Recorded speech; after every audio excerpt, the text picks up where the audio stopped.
स्वागत है आपका ब्रेक के बाद और अब आप जुड़ चुके हैं हमारी खास मुहिम ईटी नाउ स्वदेश के शेयर बाजार सबका अधिकार के साथ। जी हाँ, एक ऐसा शो जो आपका निवेश और आपकी शेयर बाजार की यात्रा में एक तरह से आपका साथी है।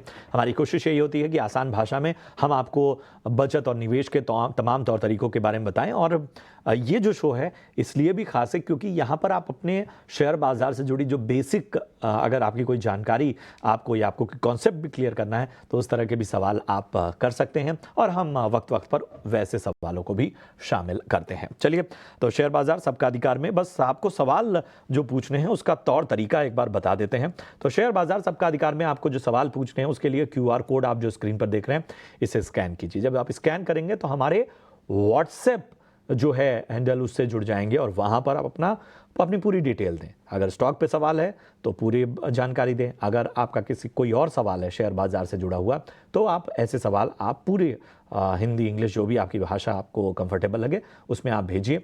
हम फिर आपसे संपर्क करेंगे और आपके सवालों को बेहतर तरीके से जानने की कोशिश करेंगे।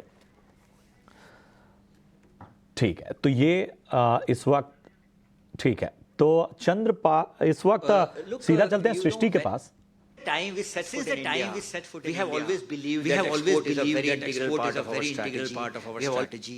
We have always believed in Make in India for the world, and currently we are the production hub for the emerging markets. We are exporting to 80 plus countries.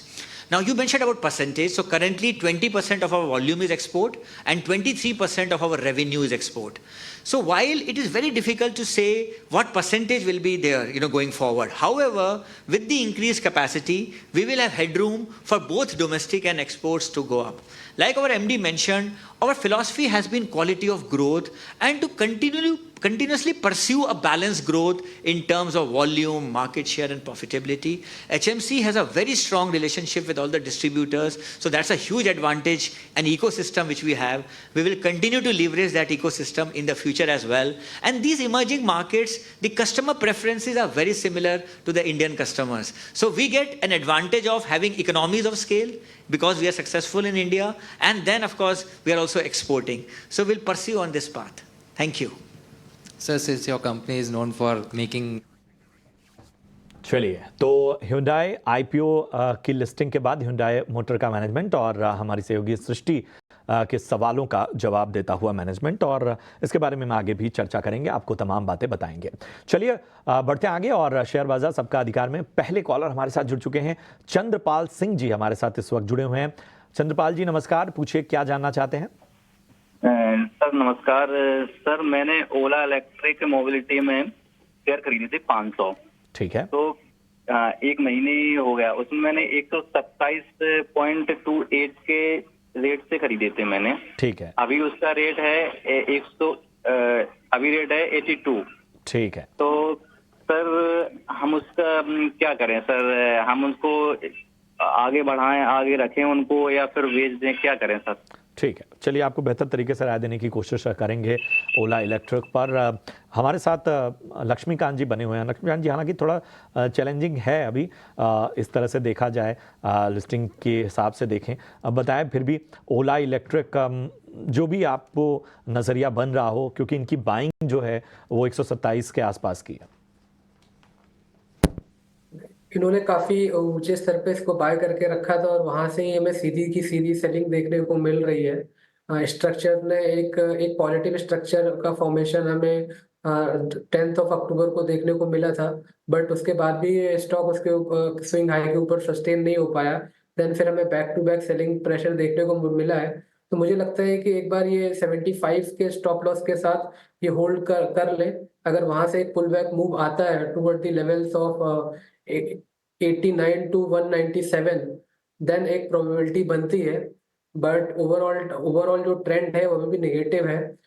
एक जो लास्ट होप बचता है इसका 75 लेवल्स है, वहां पे अगर stock एक पुल बैक मूव देता है तभी हम एक बाउंस बैक मूव एक्सपेक्ट कर सकते हैं। अदरवाइज फिर ये और स्टॉक नीचे जा सकता है। ओवरऑल व्यू यहाँ पर वैसे तो नेगेटिव नज़र आता हुआ दिख रहा है ओला इलेक्ट्रिक पर। तो चलिए इसी के साथ हमारे साथ रेलीगल ब्रोकिंग के अजित मिश्रा जी भी जुड़ चुके हैं। अजित जी बहुत बहुत नमस्कार और शुक्रिया हमारे साथ जुड़ने के लिए। तो चलिए हम अगले दर्शक के साथ भी जुड़ जाते हैं। हमारे साथ शेर बहादुर जी जुड़ चुके हैं गोरखपुर से। बताइए। जी सर, मैं शेर बहादुर सिंह गोरखपुर से बोल रहा हूँ सर। सर मेरे पास इरडा के 241 रुपए के 100 शेयर हैं सर, और जी। काफी इसमें गिरावट आ रही है सर, क्या करें सर? अभी रुके। किसके शेयर से आपके पास? आपने व्हाट्सएप पे शायद इंजीनियर्स इंडिया भेजा हुआ है नाम। नहीं सर, वो तो मेरे सर 300 शेयर है, उसका तो मैंने कंक्लूजन निकाल लिया सर। इरडा के मेरे 100 शेयर हैं सर, 241 के बाइंग पे। ठीक है, आप बाइंग प्राइस एक बार वापस बता देंगे इरेडा का? जी, इरडा का 241 पे है। 241 शेयर ठीक मेरे। है। और कितने समय आप और होल्ड कर सकते हैं इसे? सर 4 से 5 महीने सर। ठीक है। अजीत जी, आपके पास ही आना चाहूँगा इस सवाल के लिए। यहाँ पर इरेडा पर इनकी होल्डिंग है 241 के आसपास से। स्टॉक देखें तो वहाँ से अभी कुछ 15% नीचे की तरफ लुढ़कता हुआ नज़र आ रहा है। पिछले कई अगर महीने से देखें, अगर जुलाई हाई से देखें तो वहाँ से तो 35% गिर चुका है। ओवरऑल पूरा इतना गिरने के बाद क्या यहाँ से थोड़ा ओवरसोल्ड के कुछ सिग्नल नज़र आ रहे हैं या और भी यहाँ पे गिर सकता है? शुक्रिया अंश। देखिए, दो चीजें हैं यहाँ पे कि पीएसयू बास्केट में देखिए सेलेक्टिवली हमने कुछ एक स्टॉक्स में देखा है कुछ बाउंस आते हुए, खासतौर से डिफेंस रिलेटेड स्टॉक्स में। बट बाकी जहाँ पे कि वैल्यूएशन के चैलेंजेस हैं और कम टाइम में काफी स्ट्रांग मूव आए थे, तो वो स्टॉक्स में करेक्शन अभी भी कंटिन्यू हो रही है। इरेडा उनमें से एक ऐसा नाम है। मुझे लगता है कि यहाँ पे जो आज का लो है वो काफी इंपॉर्टेंट है, बिकॉज लास्ट टाइम कंसोलिडेशन हुआ था इसमें, करीब मैं जो देख पा रहा हूँ ऑलमोस्ट 4-5 महीने का कंसोलिडेशन हुआ था, जिसका ब्रेकआउट रेंज 200 का था। तो उन्हीं लेवल को ब्रेक करने के बाद आपने 310 तक देखा था, स्टॉक में एक मूव आया था। तो उन्हीं लेवल्स पे आप वापस आ चुके हैं। अगर इसने 200 के नीचे क्लोज किया तो आप मान के चलिए लॉन्ग टर्म एवरेजेस को रीटेस्ट करेगा, जो कि करीब 190 है या शायद उससे भी नीचे जाए। तो मेरे हिसाब से तो ज्यादा अभी नुकसान है नहीं कंपैरेटिवली। यस, अभी 15% गिरा हुआ, बट और नुकसान बढ़ जाएगा अगर ये 200 के नीचे ब्रेक हुआ तो 190 तक के लेवल्स इसमें देखने को मिल सकते हैं। और रिकवरी के केस में 220 पहला रेजिस्टेंस होगा। जब भी 220 के ऊपर क्लोज हो जाएगा तब डेफिनेटली आप कुछ पोजीशन को मेंटेन करिएगा, आपको 240 से ऊपर के लेवल देखने को मिल सकते हैं। तो ये है इरेडा पर आपको राय। जो इंपॉर्टेंट हर्डल्स हैं वो लेवल्स भी आपको बता दिए गए, उनका विशेष रूप से ध्यान रखिए और उस हिसाब से रणनीति को आगे बढ़ाइए। हमारे अगले कॉलर हमारे साथ जुड़ चुके हैं संजीव जैन साहब। संजीव जी नमस्कार, कहां से बात कर रहे हैं? नमस्कार सर, मैं चेन्नई से बोल रहा हूँ जी। चेन्नई से। बड़ी बारिश पिछले दिनों वहां पे रही, अभी स्थितियां ठीक हैं? हाँ, अभी स्थितियाँ ठीक है सर। प्रॉब्ली अनदर 2 डेज के बाद फिर बोल रहे हैं कि शायद बारिशें शुरू होंगी, क्योंकि नॉर्मली मानसून यहाँ इस टाइम शुरू होते हैं ना। जी जी इंडिया में सबसे लास्ट मानसून चेन्नई में होता है, बहुत दैट इज इन तमिलनाडु में। बिल्कुल बिल्कुल, बड़ी मुश्किल हो जाती है और आई एम श्योर कि सभी लोग सेफ रहें, सभी बेहतर रहें। संजीव जी बताइए किस तरह से मदद की जाए, किस स्टॉक को आपने लिया हुआ है? पिडलाइट और इमामी ली हुई है। ठीक है। And I am a long term investor say around 2 years to 3 years I can hold about. ठीक है। मैं ये चाहता हूँ, पिडीलाइट आपने 3100 के भाव पे लिया है 3100, हाँ जी, और इमामी आपने 675 के भाव पे लिया हाँ है। जी, ठीक, करेक्ट। चलिए, लॉन्ग टर्म का नजरिया इनका 1 से 2 साल का। तो हम देखें दोनों ही स्टॉक में एक तरह से कह सकते हैं कि बड़ी इन स्तरों पे इस बाजार में भी ऐसी बाइंग है जहां पर कम से कम इस वक्त सेफ है, मतलब नुकसान नहीं है, फायदे में ही है। हालांकि फायदा बहुत ज़्यादा नहीं है। लेकिन अजीत जी, मैं आपके पास ही आना चाहूँगा। थोड़ा लॉन्ग टर्म का इनका नज़रिया है। दो स्टॉक का, दोनों क्वालिटी स्टॉक्स की बात करें, पिडिलाइट इंडस्ट्रीज़ और इमामी। पिडिलाइट इन्होंने 3100 के भाव पे लिया हुआ है, इमामी इन्होंने 675 के हिसाब से लिया है। लॉन्ग टर्म के हिसाब से आपकी राय क्या होगी? बिल्कुल प्रशांत, जैसा कि देखिए आपने भी शेयर किया कि दोनों ही क्वालिटी स्टॉक्स हैं और कंसिस्टेंसी एक बेसिकली सिनोनिम है इन दोनों ही स्टॉक्स का। इमामी उस तरीके की परफॉर्मेंस पहले नहीं थी, बट पिडिलाइट अगर आप देखेंगे तो एक स्टेडी जो ट्रेंड इसमें आपको नजर आएगा स्टॉक में। तो फंडामेंटली आप इसको अगर चार्ट्स पे देखेंगे, हर एक पैरामीटर्स पे आपको वही एक चीज नजर आएगी, ये कंसिस्टेंसी है मूव में। तो यस, थोड़ा बहुत अभी कंसोलिडेशन का टोन जरूर देखने को मिला था, और जिसकी वजह से अभी तक पिछले करीब 5-6 महीने में कुछ मेजर रिटर्न्स नहीं हुए, बट ट्रेंड अभी भी चेंज नहीं हुआ है। तो मेरे हिसाब से तो आपको बने रहना चाहिए पिडिलाइट में। इमामी में थोड़ा सा अभी हायर लेवल्स पे प्रॉफिट टेकिंग जरूर हुई है, बट यहाँ पे भी मेरे को एंटिसिपेशन है कि ये ट्रेंड कंटिन्यू रहेगा जब तक कि आप 600 के ऊपर हैं, क्योंकि आप लंबे अवधि की नजरिया है आपका, तो डेफिनेटली आपको बने रहना चाहिए जब तक कि ये स्टॉक 600 के ऊपर है। और आने वाले टाइम में करीब 950 से लेकर 1000 तक के लेवल्स इसमें आपको देखने को मिल सकते हैं इमामी में। तो दोनों ही स्टॉक में बने रहने की रिकमेंडेशन होगी। बिल्कुल, तो दोनों ही स्टॉक में बने रहने की रिकमेंडेशन यहाँ पर अजित जी के तरफ से। इसी के साथ गुजरात से हमारे साथ अगले दर्शक जुड़ चुके हैं, इमरान जी। इमरान जी नमस्कार। हाँ सर, कैसे हो? बिल्कुल बढ़िया, आप बताएं आप कैसे हैं? बस बढ़िया सर, कितने टाइम बाद कॉल लगाए। सर मेरा ये क्वेश्चन है कि एटीएम एंट्री है ना सर, मेरे पास बहुत लॉन्ग टाइम से बाइंग है उसकी, ठीक है। करीबन तो उसकी प्राइस देखो तो 6,800 के आसपास है, और 2022 से बाइंग है।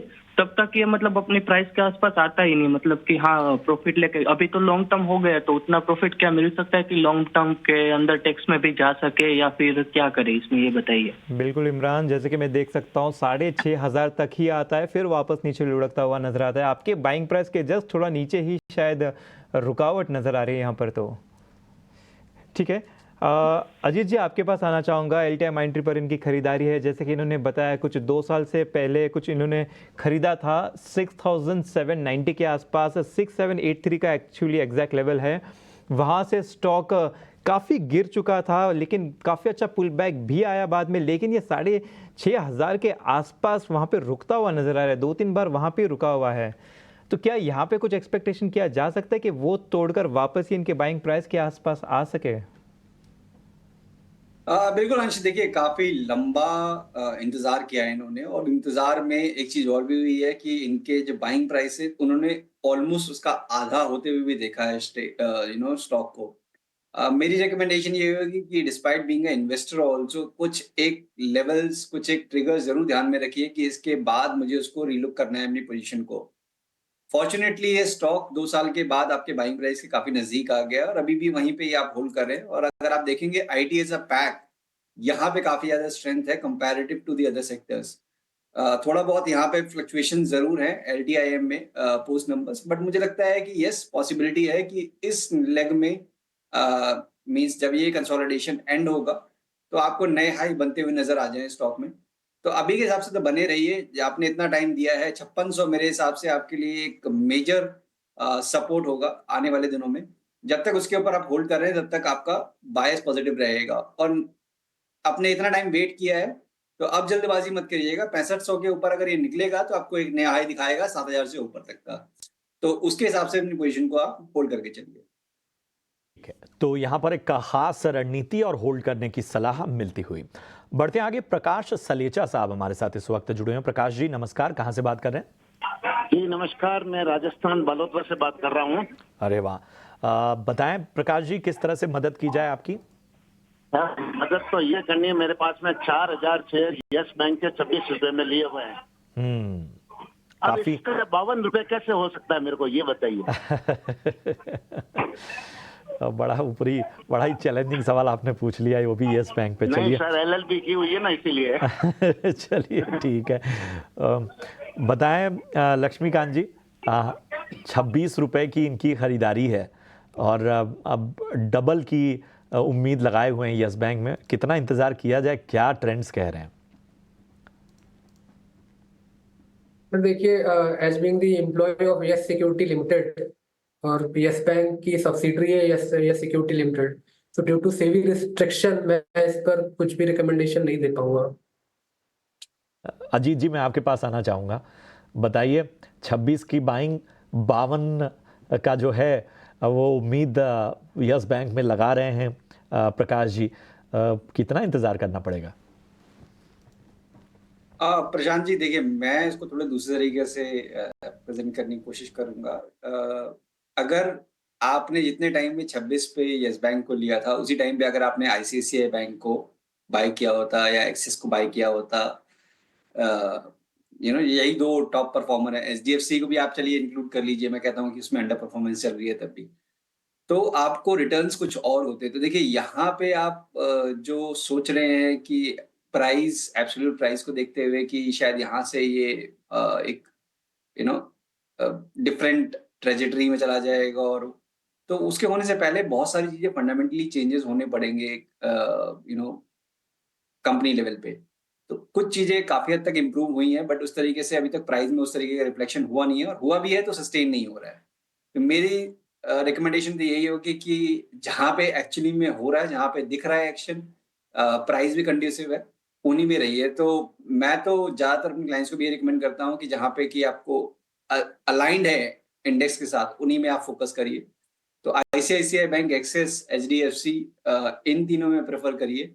अगर आपका लंबी अवधि का नजरिया है तो डेफिनेटली आपको बहुत क्लोजली वॉच करना चाहिए क्वार्टरली रिजल्ट्स किस तरीके से पैन आउट हो रहे हैं और क्या क्या डेवलपमेंट्स हो रही हैं। बट कितना टाइम लगेगा, to be honest it's very difficult to comment double होने के लिए स्टॉक को। बिल्कुल। तो अजीत जी ने काफ़ी अच्छे से एक अच्छे कंपैरिजन करके बताया है कि स्टॉक के मूवमेंट कैसे हो सकते हैं, और शायद इसके साथ दूसरे भी अच्छे काउंटर्स भी बता दिए हैं आपको। तो चलिए इसी के साथ हमें अगले दर्शक के साथ जुड़ जाते हैं। हमारे साथ किरण शामिल है। किरण नमस्कार। नमस्ते सर, मेरा सवाल है IDFC फर्स्ट पे जी। सो आई हैव परचेज 750 शेयर्स बिल्कुल। For 24 rupees. कितने प्राइस से? 24 पे मैंने लिया था। 74 ठीक है। 24 रुपीज और 750 शेयर्स है क्वांटिटी, और I can stay for it more than 1 year. ठीक है, 1 साल तक होल्ड कर सकते हैं। या 1 साल या 1.5 साल तक भी चलेगा। ठीक है, ठीक है। ग्राफिक्स में ये चेंज कर देते। खरीदारी का भाव 74 है। लक्ष्मीकांत जी आपके पास आना चाहूँगा इस सवाल के लिए। IDFC पर इनकी खरीदारी है 74 से 750 शेयर होल्ड कर रहे हैं। वहाँ से स्टॉक तो नीचे की तरफ गिरा है 6-7%। आज भी शायद ये 52 वीक लो पर नज़र आ रहा है, काफ़ी गिर चुका है। आज एक्चुअली पूरे बाजार में ही काफ़ी हमें बिकवाली होती हुई नज़र आ रही है। उसी चपेट में ये स्टॉक भी ज़्यादा बिकवाली होता हुआ दिख रहा है यहाँ पर आपकी क्या राय बन रही है? जनरली जब स्टॉक 52 वीक लो पर आ जाते हैं तो कभी कभी उसमें एक पुल बैक भी आने का एक्सपेक्टेशन रहता है। तो मुझे लगता है कि यहाँ पर एक 200 वीकली मूविंग एवरेजेस 61-62 के आसपास आ रहे हैं। जैसा कि इन्होंने बताया इनका लॉन्ग टर्म व्यू है, तो मुझे लगता है कि एक बार इनको 61 स्टॉप लॉस के साथ ये होल्ड कर लें। बट मेजर जो अपसाइड बाइंग है उसको आने के लिए स्टॉक को 75-76 के ऊपर सस्टेन होना पड़ेगा।